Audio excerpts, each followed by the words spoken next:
Okay, good afternoon, everyone. I'm Faye Kuzman. I'm the horticulture agent here at the Woodford County Extension Office. And today I'm going to do a brief tutorial on how to make a wreath using fresh greenery from your yard or from your neighbors or family, wherever you can get some with permission. So first I'm going to talk about the different materials that you'll need to make the wreath.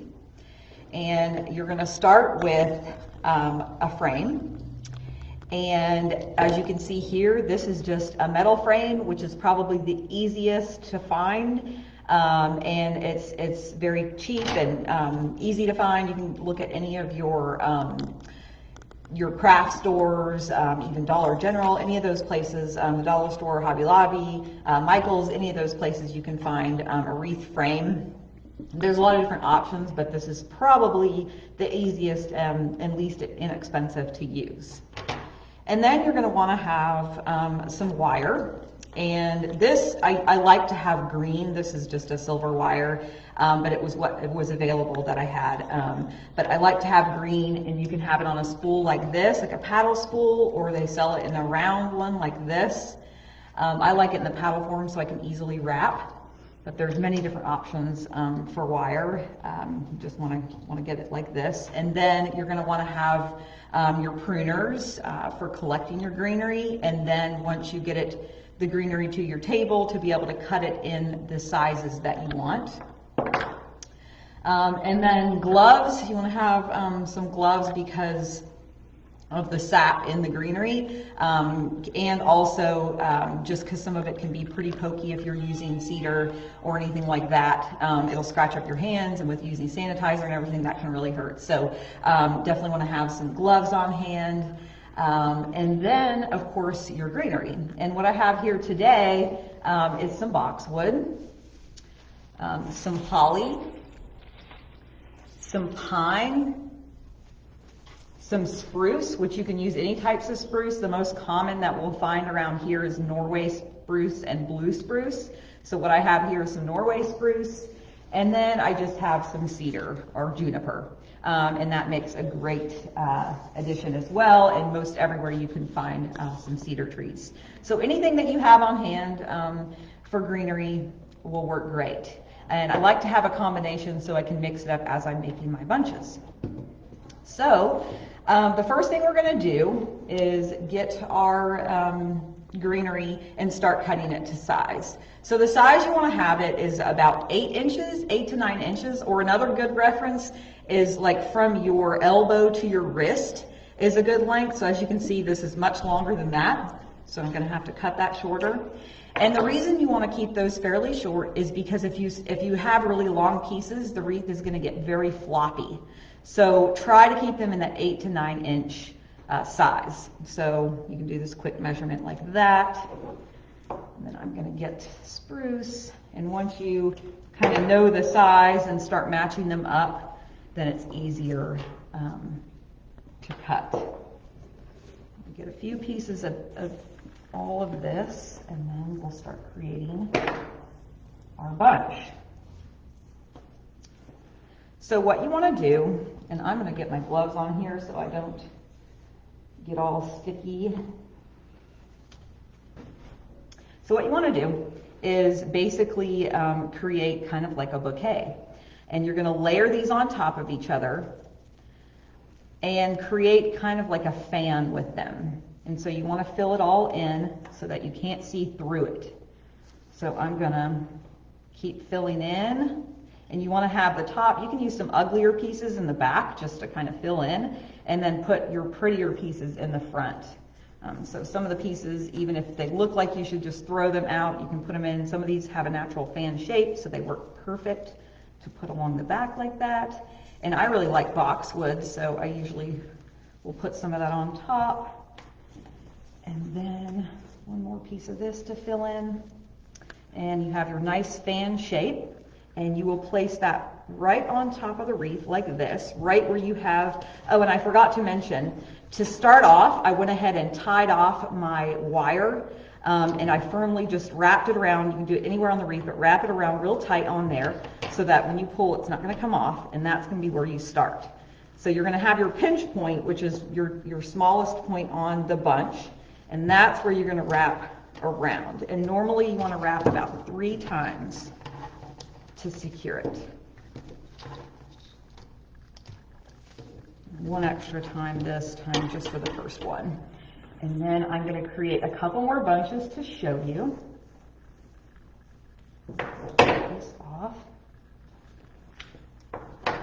And as you're doing this, you want to make sure that you're always going in the same direction. So all the stalks are going to be pointing in the same direction. You never want to reverse them like this because you're always covering up your wire and your stalks from the last bunch. So I'm going to add in some nice juniper here with the little blueberries on there.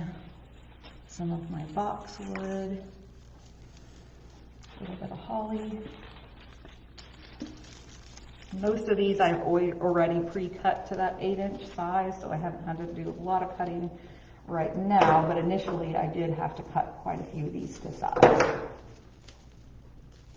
And as far as the size, normally it's about hand width when you put your hand out. That's about how wide you want your bunch to be. But you also want to fill in so that you don't see through it and so it's thick enough to cover up.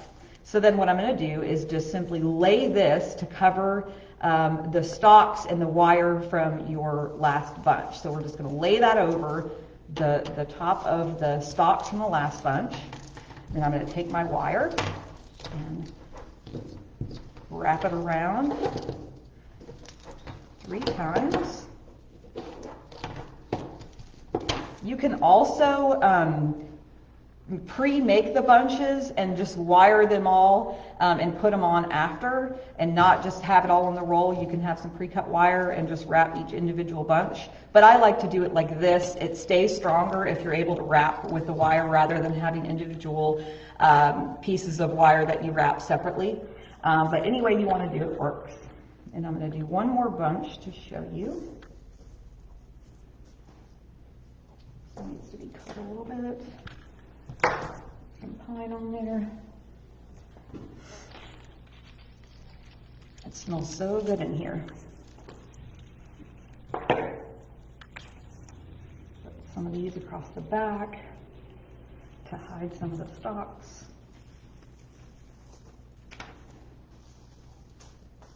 Okay. This one's getting a little big, but I'm just filling in some holes here. Finish up. And what I like to do is have the top of each bunch a little bit different. So in this one I highlighted the holly, in this one I highlighted a little bit of the pine, in this one I'm going to try to put the boxwood on top, and so that just mixes it up a little bit. Wrap it around. Okay. So as you can see, that's 3 bunches. This is a 14-inch frame, and so it'll normally take about 8 to 10 bunches to fill the whole frame.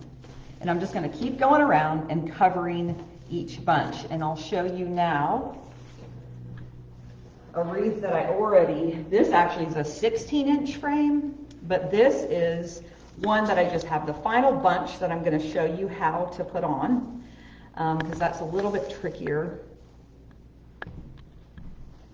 And I have already made that final bunch to fill in this one gap. So once you've made all of your little bundles and secured them on, you're going to have your final bundle. And what you do is you're going to lift up that first bundle that you put on, and you're just going to tuck the branches from this last one right underneath there. It helps to have an extra hand sometimes with this, but I have my wire here, and I'm just going to wrap that around. And I left a lot of extra wire on here so that then I could go in once I do that wrap around 3 times, so that I can then secure that to the frame, and just by wrapping it around it several times and securing it on. And then I'm going to take that other bunch and just kind of adjust it to fill in on that hole there. And any gaps or anything you have, that's a great place to put a bow. I'm going to put this right here. And I'll show you. Now tomorrow we're going to be doing this at the same time at 12 o'clock on Facebook Live, a bow demonstration. I'm going to have the Woodford County Master Gardeners doing that demonstration, so please tune in for that. And of course these videos will be recorded if you need the recording. But right there I'm going to secure on the bow. That's not secured on all the way, but just for demonstration purposes I was going to show you. Then you can add on with any extra wire that you have. Some little ornaments, wherever you want to tuck them in, some nice pine cones, whatever you want to fill in on your, on your wreath. So that's it. That is how you make your fresh greenery wreath. And if you have any questions, please don't hesitate to contact me here at the Woodford County Extension Office. I'm Faye Kuzman, and please tune in tomorrow at 12 o'clock for our bow making demonstration. Thanks for watching.